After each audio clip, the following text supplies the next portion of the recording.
Greetings, football fans. This is the ESPN LA USC Trojan Media Network. Presented by Pechanga Resort Casino. Are you ready for some football? And here we go, Monday, November 10th, 2025. This is Trojans Live on your home of USC football, ESPN LA, and on YouTube at USC Athletics. Welcome to Trojans Live, the exclusive USC Trojans Coaches Show. Here we go. It is time to react to Friday night's win over Northwestern. First possession of the second half of the Trojan. Mayava will throw. And he'll throw for the end zone for Jacoby Lane. Lane puts his hands up. He's well guarded, but it doesn't matter. He catches the ball, comes down to the end zone, and it's a touchdown, USC. What a catch by Jacoby Lane. That is exactly the kind of throw you have to make to get him a touchdown. We will talk to head coach Lincoln Riley, plus look around to the rest of USC Athletics as USC football, number 17th ranked in the country, gets ready for a trip to Iowa to battle the Hawkeyes on Saturday. Let's do it. Trojans Live on your Monday right now. Trojans Live is presented by Monster Energy. Monster Energy. Unleash the beast.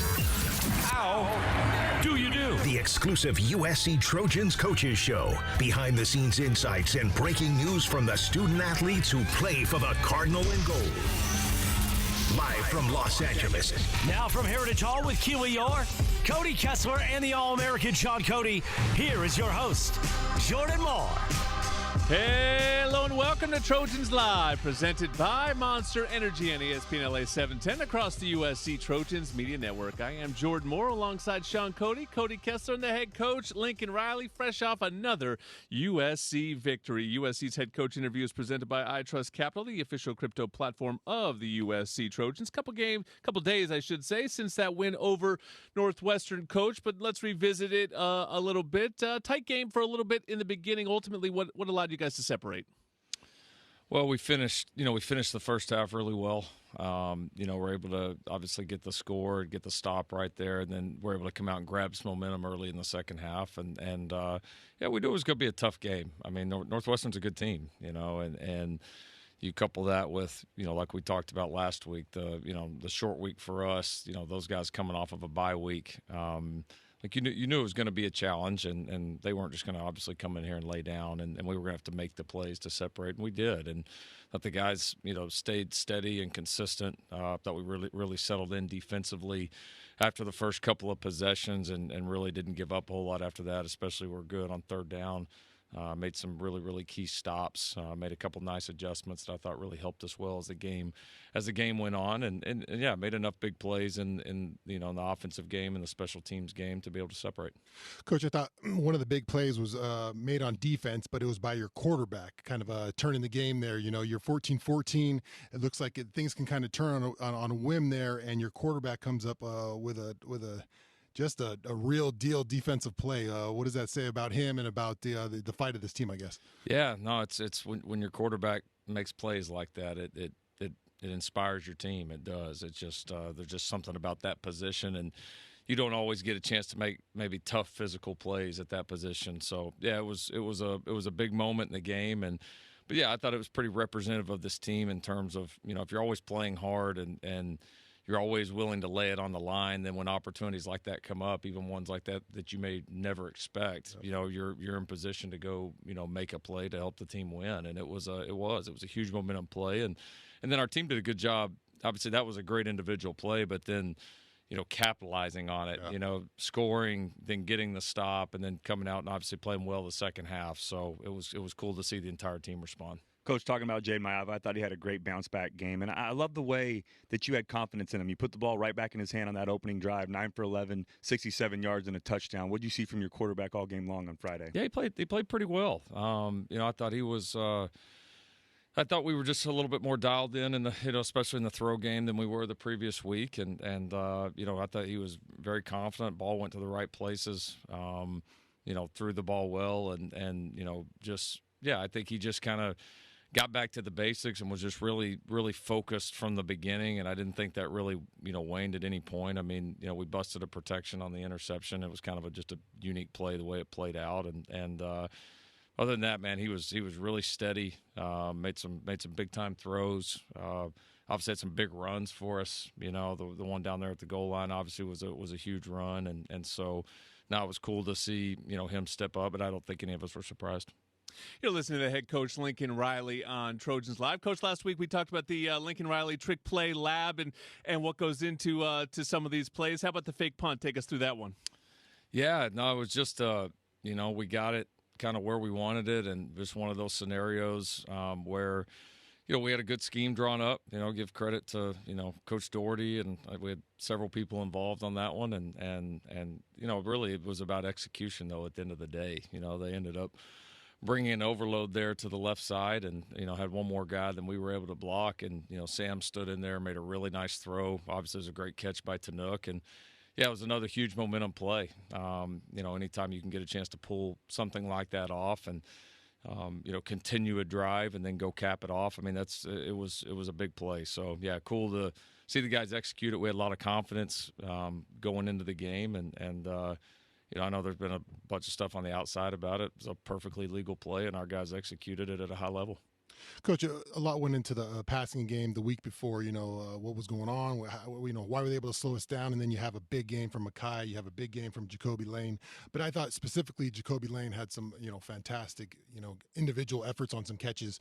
What went into that week, and maybe how did you challenge him to maybe push him into that, you know, some of those catches he made on Saturday? Yeah, I think it's just, I think, you know, like we've said, it was him continuing to work back off of the injury, and then yeah, we've definitely challenged him from a consistency standpoint to really, you know, really step his game up and to really prepare hard and to come back and play a complete game, and he did that. He had a really good week of practice, you know, and he played very steady for us in the game. He was, you know, he was where he needed to be. He obviously made some really tough competitive catches. He had some great blocks down the field, a couple really high effort plays. He hit a pretty high miles per hour mark on King's big run, hustling down the field there to try to get a block. So now that was important, you know, because, you know, all of a sudden you got that going. The tight ends both made some big plays in the throw game, you know, and then Lim, you know, that's we're a lot tougher to defend when all those guys are playing well and making plays.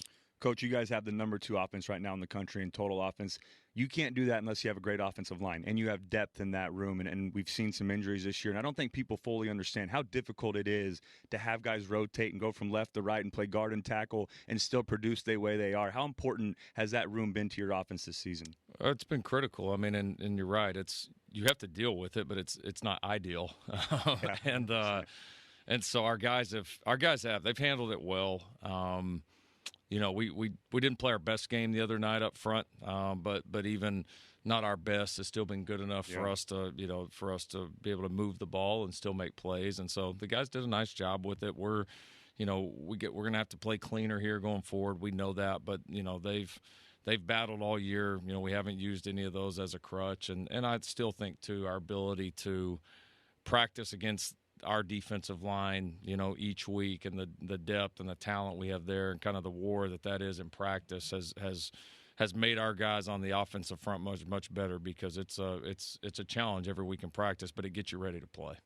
Third straight game you've held the team to 150 or less passing. Really, 4th straight game that the passing defense has been excellent. Do you just feel sturdier in the back end? What's been the key to really improve in that area as the season's gone on? I think the emergence of the 2 corners, you know, and how well DeCarlos and Marcellus are playing, and then obviously, you know, Braylan Conley stepped in there the other night and had a bunch of big plays for us as well, and so.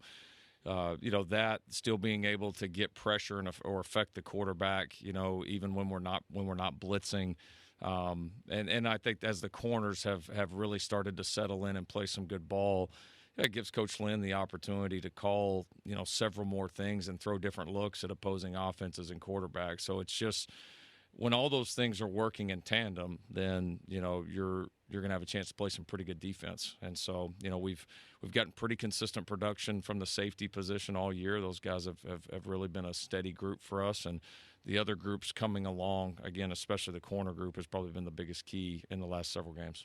Yeah, Coach, defensively is really good in these last 2 games. You know, they start out with a touchdown or 2, and then the defense seems to lock in. Have you noticed it's more adjustments, or guys are just kind of locking into their keys? Well, we got to settle into the game a little bit quicker.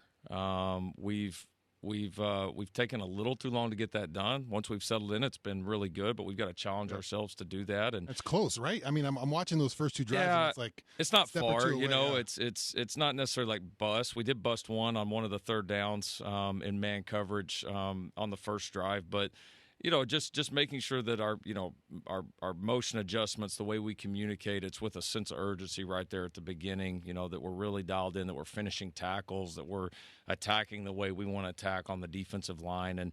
And those have been the biggest differences. We're not playing a whole lot different in the early series and later. It's just we've cleaned up some things and we kind of settle in. And then it's good to see the fact that we haven't really let it rock us, like we've been able to stay steady and just go play. And obviously, now we want to really put it all together and be able to start that way. Coach King Miller has another big night on the ground. The fact that this offense has lost Wayman Jordan and Eli Sanders, two very talented players, but they haven't missed a beat. They've still been dominant in the run game. What's led to the success on the ground so far for USC?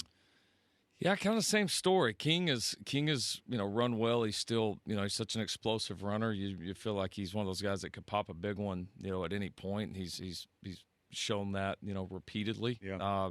We've had some really good blocking up front. We've had some really good perimeter blocking, and that's important. And then when you've got the weapons, that we have, and people are having to dedicate coverage at times to Lemon or the tight ends or Jacoby or whoever it is, it does open up some opportunities for that. And so, obviously when you get them both working, that's kind of the dream scenario and what we hope to have more of going forward. Really fun one coming up on Saturday. The game is presented by Wells Fargo, the official retail bank of USC Athletics. USC versus Iowa on a homecoming Saturday. 12:30 is our kick at the Coliseum, the Trojan Tailgate Show. You like that, Shaun? You like that 12:30 kick? I'm with you, buddy. I'm with you.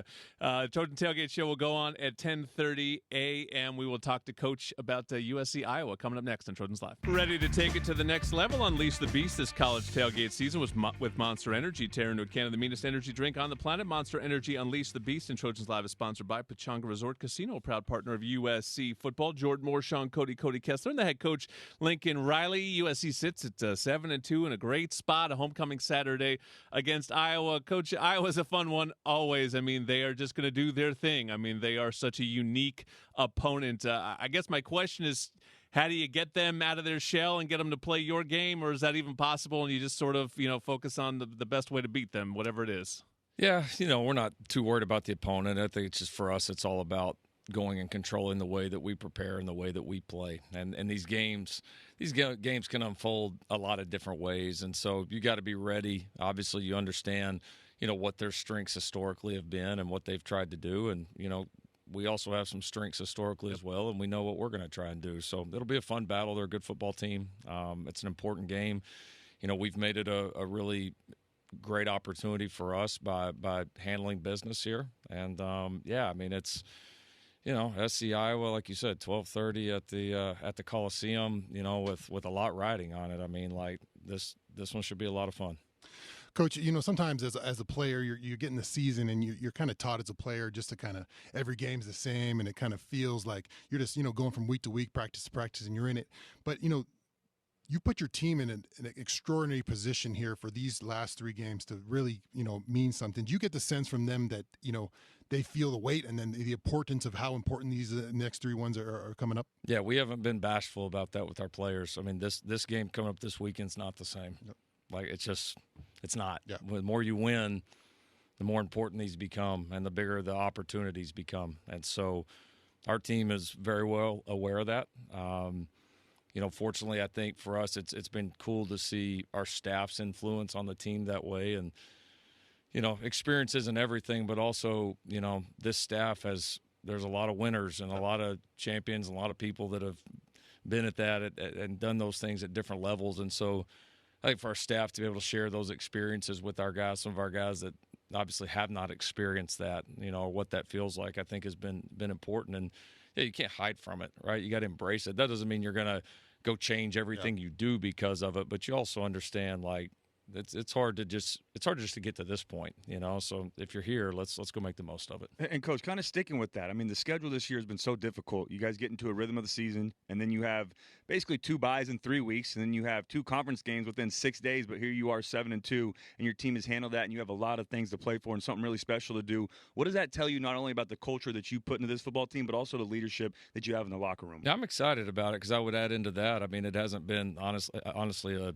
super advantageous year from an injury standpoint for this team, and so just to overcome those things and to still be sitting here with everything in front of us is it's where we expected to be, but expecting it and doing it are 2 different things, and I mean, I do think it shows the growth of our program, that our program is.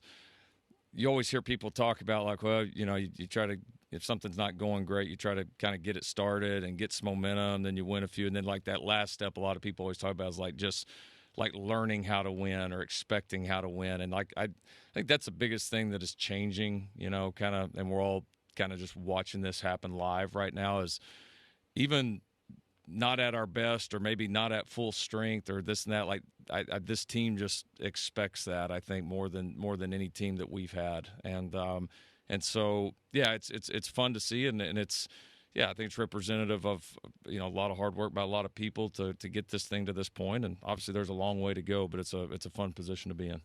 We're breaking the rally towels back out again on Saturday. This feels like the one when I looked at the schedule at the end where a home field advantage could really make a difference. You talked about the need for a fast start from your team. How about the need for a fast start from everybody setting that tone right at 12:30? Oh, yeah. I mean, that's it. That has to happen. I mean, it has to happen. I mean, this is and it will. I know it will. I know our fans are excited about this game. I know our players are excited about this game. I know our former players are excited about this game. Like this is going to be one of those days that, you know, if you care at all about USC football, you do not want to miss this. And it's been a lot of hard work for a lot of people to get to that point. So we can't wait for this game. It's going to be an epic atmosphere in the Coliseum. I already know it. Our team knows it. We're going to prepare hard, be ready to play. Coach, it looked like early on this game might be a weather game, might be some rain involved. Now maybe not as much. Maybe it looks like a nicer day. How much of that is built into the game plan where weather plays a role, you know, if it does at all? Yeah, you're certainly aware of it. You know, if you have a game like we did against Notre Dame or, you know, like Iowa had last week, I mean, you know, conditions affect games. I mean, there's no question. So, yeah, you always have to be ready. You know, weathermen sometimes aren't quite as dialed in as maybe we all expect they would be. So it's my app. I blame my app. I look at the app and it says 80%, and it's sunny today. That's it. Now out here, it's probably about as good as you can count on. But we'll be ready both ways. Obviously, I think it helps us that we've been in some conditions like that. So if it does get that way, then we'll make a few adjustments, and expectations will remain the same. Coach, this Hawkeye defense is one of not only the best in the conference, but in the entire country. They're only giving up 13 points per game right now. What have you seen from them defensively this year? Yeah, good group. You know, I think kind of like they are most years, you know, again, which is a compliment. You know, very good on the defensive line. They've got some really good secondary players, a lot of guys that have played a lot of snaps for them, and just very steady. Have a system you can tell they believe in, and they do a good job executing it. So it'll be a fun challenge for us. You know, Coach, it's not just football this weekend. It's an epic USC sports weekend. Men's basketball into it on Friday night. Water polo is a 1-2 matchup before you on Saturday. Women's basketball against South Carolina. Crypto sold out. Women's volleyball on Sunday against number 1 Nebraska. I'm wondering now, you've been here 4 years. How have your relationships developed with the other coaches and the other programs, and how do you guys lean on each other?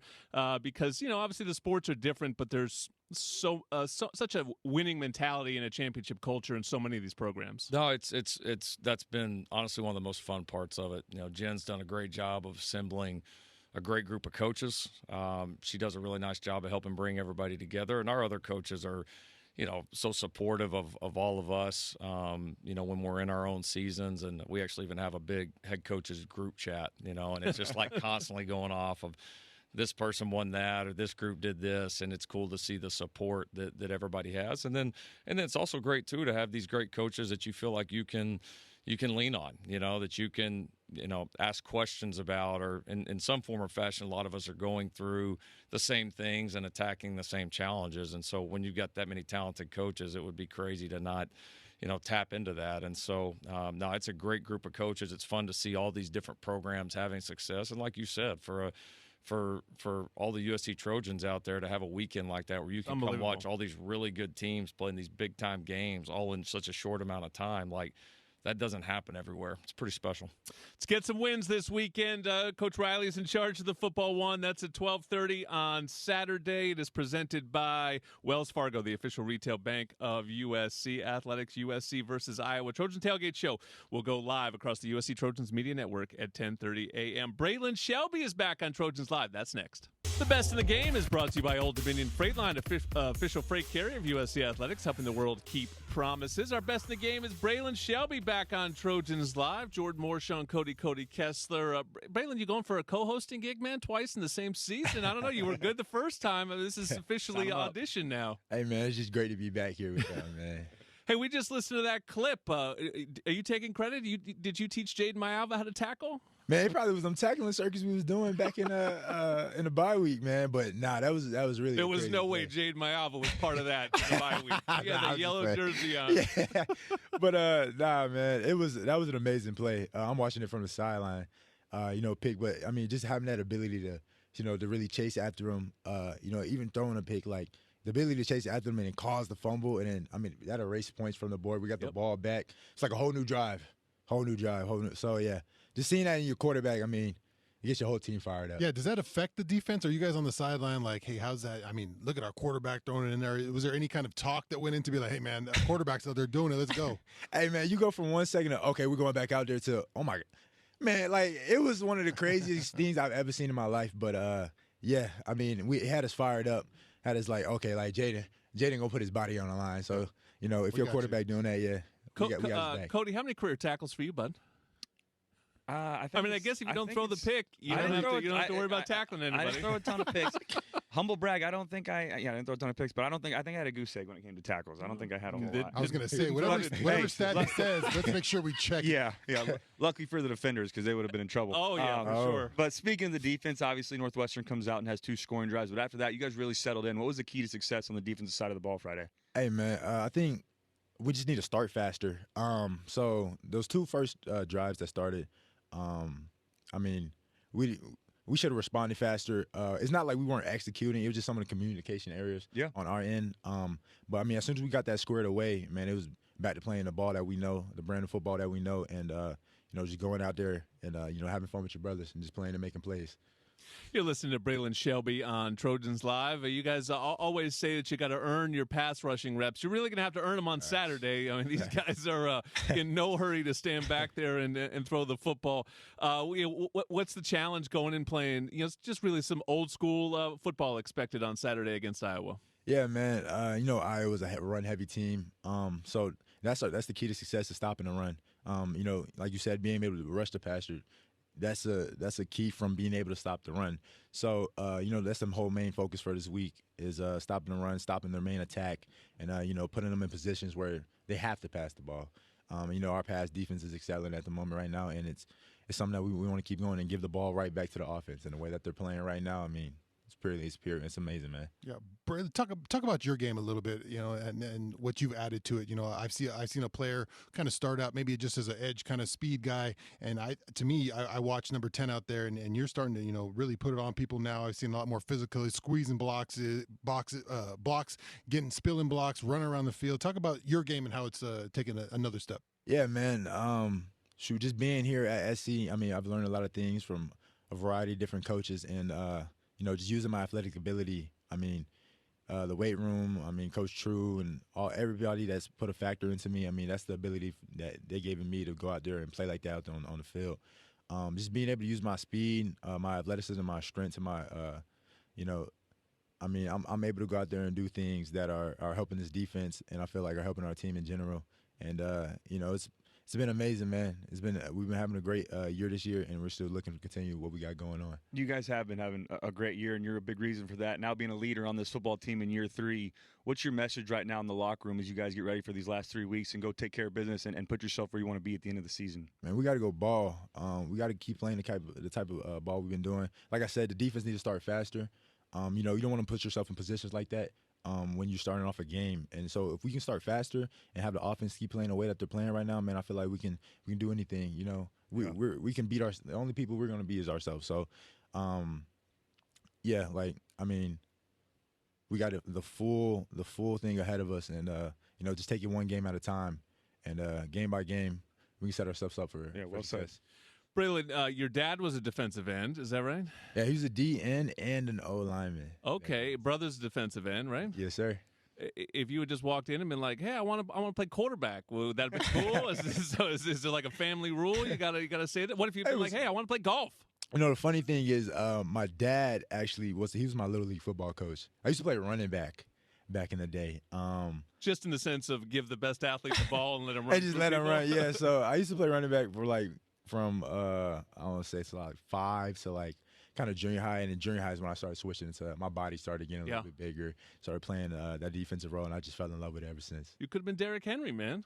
Could have. I just saw a stat today. Derrick Henry finally passed his high school rushing stats. Oh, man, 10 years in the NFL. I've seen that too, man. nasty in high school. That's too big. You're too big to play running back, but that's too much. What do you expect from the crowd on Saturday? Excuse me, at the Coliseum, a 12:30 start. What all the things that are in line? Like, what do you envision when you think about Saturday at the Coliseum? Man, I'm expecting a huge crowd, kind of just like Michigan, man, and especially with them towels out there. The crowd, they don't realize how big of a factor they really play into these games, man. Like when they come in and they show out, and you're giving the team a boost of energy. You're giving the team just seeing them out there, it's everything, man. You make a play and just hear them start roaring. Especially on defense, right? When you're out there in defense and you can get them going on third down, and you hear the jaws sound starts going on. I'm sure you guys can feel that. Yeah, no, it's everything. The amount of energy that they bring to these football games and our ability to go out there and just they give you a boost. They give you a huge boost. So it's much appreciated to when they come out. All right, light it up on Saturday, 12:30 kick presented by Wells Fargo. Trojan Tailgate Show will go on at 10:30. Let's fill up the Coliseum. Hey, Trojan fans, did you know the Ralph's app gives you easy access to weekly sales and personalized coupons? You can earn fuel points too. Check out the app today and save while you cheer us on to another great season. Ralph's, proud partner of USC Athletics. And Stone IPA has inspired a generation of brewers and beer lovers. Made in Southern California, Stone Brewing's first anniversary ale continues to be today's iconic West Coast style IPA. Crisp, light-bodied, and packed with hoppy flavor. Located at find.stonebrewing.com. I mentioned it's a massive weekend across USC Athletics. That includes the hottest team going right now. 8 straight wins for USC women's volleyball. London Wijay is next on Trojans Live. Fight on, Trojans, and fly on with ONT. Ontario International Airport is a proud sponsor of our USC Trojans. Visit SoCalSoEasy.com to start planning your next vacation today. And don't wait until game time to plan for retirement. Open your free iTrust Capital account today and get your crypto IRA. iTrust Capital is the official cryptocurrency platform of the USC Trojans. Jordan Moore, Shaun Cody, Cody Kessler, and London Wijay joins us now. Her first time on Trojans Live, but been a fixture here for USC women's volleyball for a few years. Outside hitter. This team is on fire right now, London. 8 straight wins. What's gotten into you guys? We're just really hungry. Honestly, I feel like this year we're like the underdog. We're very undersized team. And I feel like the Big Ten, it's just a lot of big girls. Yep. So, I think just wanting to win a national championship, I think we've always lost in the second rounds. So I think trying to get out of that. We're also a really young team, but we're all really gritty. So I think that's what's really contributed to this win. And also just I think the loss against UCLA was really upsetting that one day. So we really turned it around and figured it out. So has that kind of been the motivation for the squad this year? You mentioned a little bit in the break that, maybe you guys overlooked us a little bit as a team. Yeah. Oh, for sure. I think that is such a motivator, but I also think that's I think it's hard to be the best and stay on the top. So to have the underdog mentality is also kind of easy in a sense. So I think it's been overall great. And I think this is the first time we've had a team that truly loves each other and is willing to sacrifice stuff for the team. And we're just all really competitive. So. Okay, so I got to ask. So your brother is a quarterback at the University of Houston, correct? Yeah. And then your mom was a setter at Houston. Yeah. And then your dad ran track and field at Houston. Yeah. Yet here you are at USC. What went in that decision, and how did your family react when you said you wanted to be a Trojan? It was honestly, I was actually committed to Texas A&M beforehand. Yeah. And I decommitted. And so I opened up my recruiting, and then I went here, and I kind of just fell in love with the school. I think, walking into Galen Gym, I had goosebumps, and I kind of am always I'm kind of the person in my family that likes to take like a different path in life and not I could tell. follow my family around. But, my grandparents actually went here, so I'm not completely, Okay. But Skips a generation. yeah. Did your family try to convince you at all to go to Houston, or were they fully on board when you said you wanted to go to USC? They were fully on board to USC. I think, a part of me was like, oh, Houston's a great school. Yeah. My whole family lives in Houston.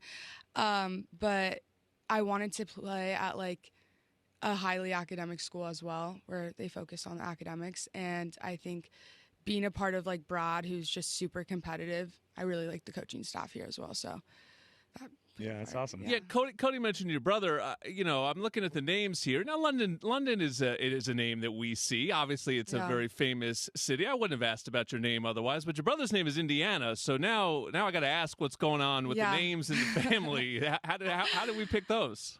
So London was actually not from the city. It's from Sweet Life of Zach and Cody. Okay. That's how they got the name. Yeah.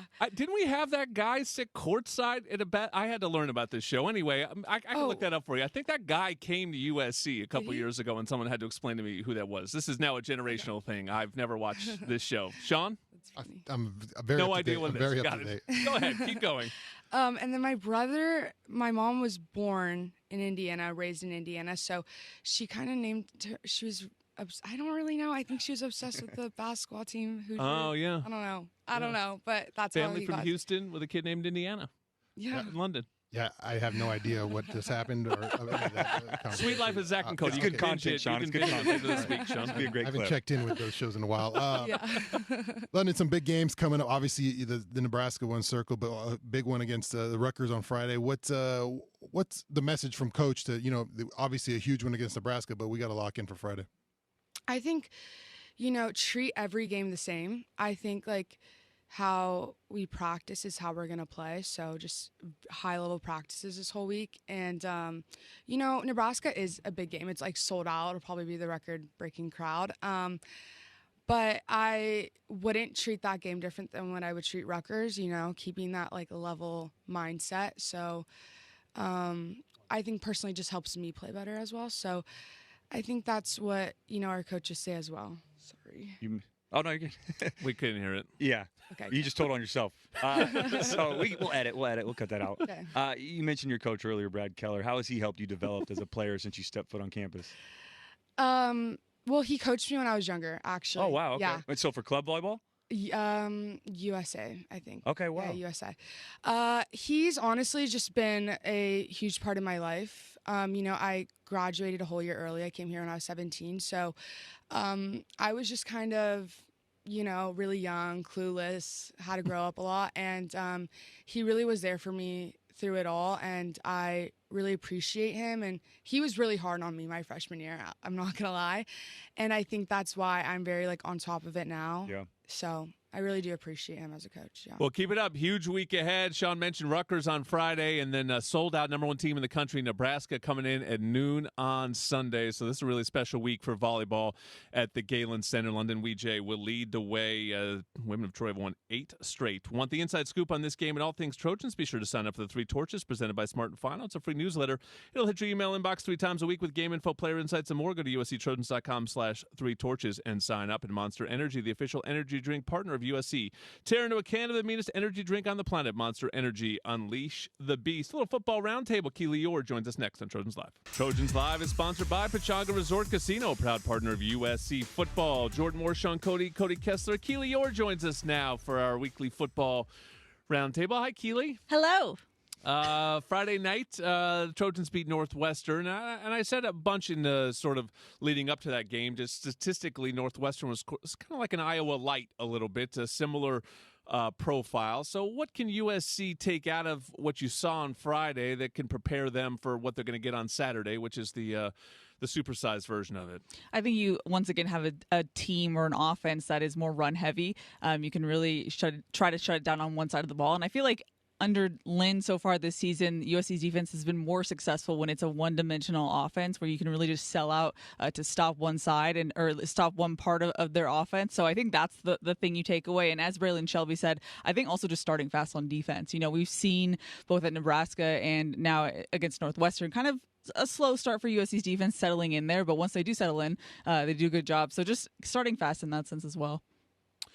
Yeah, I like the way that Coach Lynn has used a bunch of personnel these last couple of weeks. I think, you look at the personnel he used, you see, the 5 down linemen for front, the base look with the 3 linebackers, the nickel look.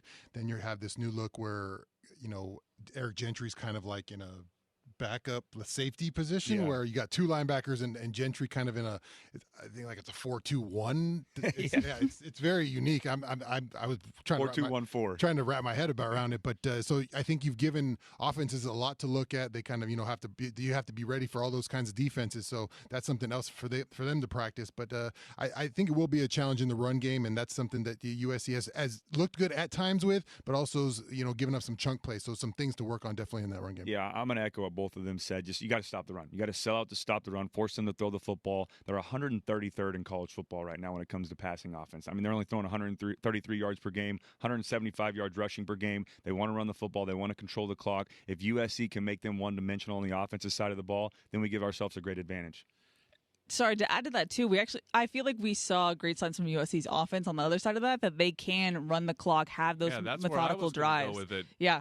Yeah, the first drive of the game was a 16-play drive for USC. And, I was going to ask because it's not USC's style necessarily to play like that. I think Northwestern really forced that. And I was impressed. It almost felt like an NFL drive from Jaden Mayava, that first drive in particular, because it was like tight windows, but only 8-yard throws. Yep. Like we talk about tight windows, down the field sometimes or going for big plays, but this is like what you see on Sundays, which is just like these grinding drives. And it's just like, man, you got to fit a ball in just to get a 6-yard completion to get to 2nd and 4. And we were seeing that. You talked about Jacoby Lane was making tough kind of NFL possession receiver type catches. This was not just like throw it over the top and let my athletes go. Yeah, it's you got to execute on offense. This is what the Big Ten makes you do. They make you execute on offense. They're going to make you push long drives. And having Jacoby, and I think it was important for Coach. I just wanted to see who to pick his brain on that, because I definitely think after that last game in Nebraska where he kind of struggled and the balls kind of didn't. I mean, the rain was or the weather was kind of an issue, but you need a guy like Jacoby Lane to be in it and locked in at all times. And I think the coaches saw that maybe game and said, hey, we need you at full tilt, man. We need you every single ball that it doesn't matter if it's an end zone ball. It doesn't matter if it's a 6-yard out. We need you going full tilt. And I think the message was passed to him because he had, I thought, an exceptional game on Saturday. And you mentioned Northwestern. How do they take from that game? I would even say, how do they take from Nebraska? They played 2 really good passing defenses the last couple of weeks. And their MO has been, are you going to take the short stuff? Are we going to take the underneath routes? Are you going to put together these long drives? And then when you have shots down the field, take advantage of them. But the one thing on offense USC cannot do is turn the ball over. When you play a team like Iowa, I kind of flash back to playing those Stanford days under Coach Shaw and Kevin Hogan and those guys that were there. You're not going to get a ton of possessions on the offensive side of the ball. You have to make them count. You can't turn it over. You got to make every single possession count, even if it's 3 points. I'm okay with 3 this game. You want to finish with 6, but let's get 3. Let's put points on the board. Let's extend drives and find ways to get in rhythm on offense.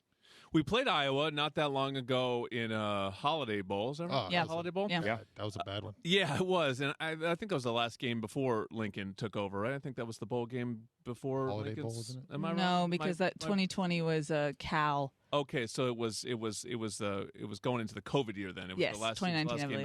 before that Yeah, crazy the defensive COVID end season. was just killing us. Oh my Yeah, God. and I think that's sort of where, when I look at Iowa, I was going to do what I was going to do here. They're going to play their game. I think part of it, too, is just like not underestimating them. I remember going into that game and this idea of sort of everyone kind of likes to laugh at Iowa a little bit of being like, oh, they can't throw it. Actually, they threw it a ton in that particular game over the top, but they're good at what they do, and I think that's the part that people they almost beat Oregon on Saturday. I mean, this is not just like a unique team. This is a uniquely good team in Iowa. It needs to be taken seriously. Yeah, I think this team challenged your mental toughness. Yeah. I think as a football team, I watched that Oregon game and on Iowa, and what I got out of that is just the mental toughness of both those teams and how they just went blow for blow, and no matter negative play, positive play, you just keep that mental toughness has to be there, and that's where I think the challenge will be for the Trojans on Saturdays. There's going to be a good play. There's going to be a bad play. How is your response? And the mental toughness has to be really clicked in. And to your point, Kirk Ferentz, their head coach, has been there since 1999. They know who they are. That they've gotten good at it. They develop players to play on the offense and the defensive side of the ball. That's their MO. You just have to go out there and try to beat them. Don't try to do too much. Just play your type of offense. I will say this, though. I would like to see us still take some shots down the field. Try to force Iowa to keep up. If we can play how we play on offense with Mayava and getting Lemon going and Lane and getting the tight ends involved and put up, 14 to 21 maybe in the first half, that's a big task against this defense. But if we can do that, we put ourselves in a great position to control the clock in the second half. And that's where I think home field could play a big part of it. You knew going in Oregon at Iowa in the rain at Iowa, it was going to be Iowa football, and Oregon's task was trying to beat them at their own game. I do think on our turf, you'd like to make Iowa as uncomfortable as possible. 1,000%. I just flashed back to the Michigan game. I feel like that was a game where you could feel the team or the crowd fueling the team. Yeah. Like, it was just, you knew the energy was there, and it was like, we need to do this. And Coach Riley said it, like, if you're a USC football fan, you got to be there on Saturday. And I think they will. It's going to be a fun one. We will be there for sure. USC Iowa is a 12:30 kick on Saturday. We will go on at 10:30. It's looking like the forecast is clearing up a little bit, so you can come hang with us at the Peristyle before the game if all goes according to plans from the weatherman. All right, we've got one more segment to come on Trojans Live. Final segment of Trojans Live on homecoming week. Jordan Moore, Shaun Cody, Cody Kessler, and Keely Eure. Your over-under is presented by Pechanga Resort Casino, a proud partner of USC Athletics. Guys, Cody mentioned it. USC's number 2 in total offense this season at 503 yards per game. Over under 500 yards per game at the end of the season. Can they stay above that 500 mark? Lincoln's high at USC, 506, Caleb's Heisman season. So he's done it once. Some tough defenses coming up. Yeah. Wait, to clarify, you're saying we stay above 500 total, not just these next 3 games, average 500. Next 3 games plus the bowl game is what you got. Okay. Sitting at 503. I'm going under. Yeah. I'm going to go. I think we went out, but I'm going to go under. We're going to have to do it in a different style than we have the rest of the season. 482 was good against Northwestern. I'll take good point. 482s. I'll take. Wait. You're saying we got UCLA in there, maybe that's go for a big number. Who knows? 800. That's what the was for. Because I agree, the next 2 opponents have tough defenses, but then, rivalry game at the Coliseum, I would expect some points there. So I'll take over. And then a bowl game. And a bowl game, yes. Multiple. Yeah. I don't know. Who knows where it's going? I'll say this. Look, let's look at it. If we put over 400 yards of offense over against Iowa on Saturday, I think we win that game. I will take that every day of the week. I tell you, the other one I was thinking about was over under 20 points for the winning team on Saturday. Do you think if we score 20 or more, we're going to win the game on Saturday, or do you think we could get into a situation where both teams are in the upper 20s? Yeah. Short answer, yes. You would like to believe so. But the caveat to that, or I guess the extra part of that, is I want to see how we stop the run early on. If we struggle against the run, I know Iowa's not a team that goes out and throws it all over the field, but they can put up some points on the ground if we're struggling to stop the run, we don't load the box, and aren't disciplined up front with our gap integrity. Shaun, you have a sense of the game on Saturday? Oh, that was it? That was your answer? Oh, no, I didn't know I was one more Just time. copying off Cody's paper? No, yeah. It's going to be I think 20 points. I expect a little more high scoring, I think, than that. Okay. I think they're going to need a couple more points than that. I think Iowa will have some success in the run game. It's what they do, and we've given up that a little bit in the run game. So I think that I think 28 will probably be enough. Let me ask you this, Shaun. As a defensive lineman, do you look forward to this type of game where it's going to be just down after down, run blocking, run stopping, having to be physical, or do you like the games where it's a little bit more pass heavy? I know what kind of game it would be. I don't know if I enjoy. That was never my funnest thing. I think as I got later in my career, those kind of things were more fun. But as an early young man, you want to get after the quarterback, and this is not the game. You have to have your mindset for what kind of game it's going to be. It's going to be 9-on-7. It's going to be double teams. Yeah, that's a great point. Scored a lot of points against Iowa. You didn't play in the game, but beat Iowa in an Orange Bowl. Really was the signature bowl game that launched the Pete Carroll era, Carson's Heisman year. He was going up against Brad Banks, the guy who finished, I think, number 2 in the Heisman that year. Scored a lot of points. Big Justin Fargas game. Yeah. You didn't play. Were you even there? No, I wasn't. Watching from the sidelines? Yep. The old attaboy? Getting some Gatorade cups? Powerade? Sorry, we're Powerade school. All right, we're done, guys. We got a big week ahead. We will be on the USC Trojans Media Network. Until then, fight on.